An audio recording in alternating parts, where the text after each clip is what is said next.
మీడియాకి స్వాగతం. సుప్రీంకోర్టు ఆదేశానుసారం SBI state bank of India supreme court ఆదేశాలకు తలొగ్గి తన చిట్టాను అంటే ఎలక్టోరల్ బాండ్స్ అంటే రాజకీయ నాయకుల రాజకీయ పార్టీలకు ఇచ్చినటువంటి ఫండ్స్ వివరాలను 15వ తేదీ సాయంకాలం వరకు ఎలక్షన్ కమిషన్ ఆఫ్ ఇండియా ప్రజలకు సార్వజనికం చేయనున్నది.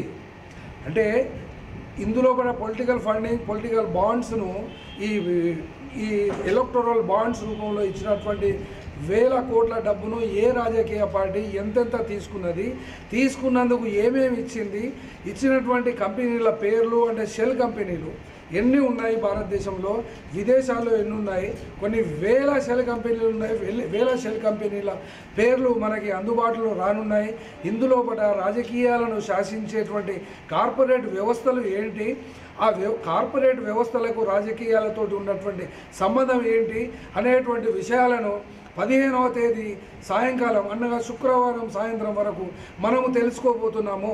అంటే రాజకీయమైనటువంటి పార్టీ ప్రజలకు ఉపయోగపడాల్సినటువంటి, ప్రజల సంక్షేమం కోసం చేయాల్సినటువంటి పనులను రాజకీయమైనటువంటి తమ లబ్ధి కోసం కార్పొరేట్ వ్యవస్థ నుండి 7.5% from the section of profits అంటే ప్రాఫిట్ నుండి తన కంపెనీకి వచ్చినటువంటి ప్రాఫిట్ నుండి 7.5% మాత్రము ఈ పొలిటికల్ ఫండింగ్ కింద బాండ్స్ కింద ఎస్బీఐకి చెల్లించి అవి రియలైజేషన్ ఎవరు చేసుకున్నారో అది మనకు 2 రోజుల్లో తెలియబోతున్నది.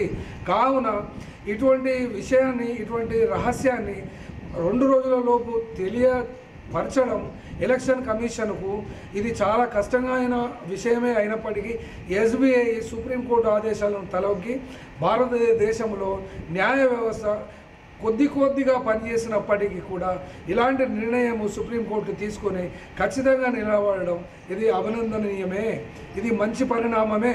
కావున వచ్చినటువంటి రిజల్ట్స్ ఎవరెవరు ఎంత లబ్ధి పొందారో ఆ విషయము మనం తెలియచేసుకొని మరొక సందర్భంలో వాళ్ళ యొక్క పేర్లతో సహా మరొక వీడియోతోటి మీ ముందుకు రాబోతున్నాము. Thank you very much.